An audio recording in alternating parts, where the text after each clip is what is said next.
திவானம் வெள்ளென்று எருமை சிறு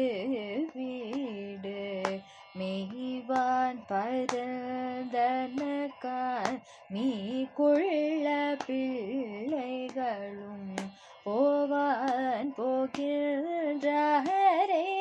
போகாமல் காத்து உன்னை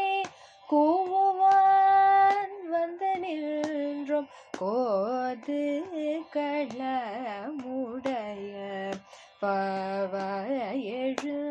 எழுந்திராய் பாடி பறை கொண்டு மாவாய் பிளந்தானை மல்லரை மாட்டிய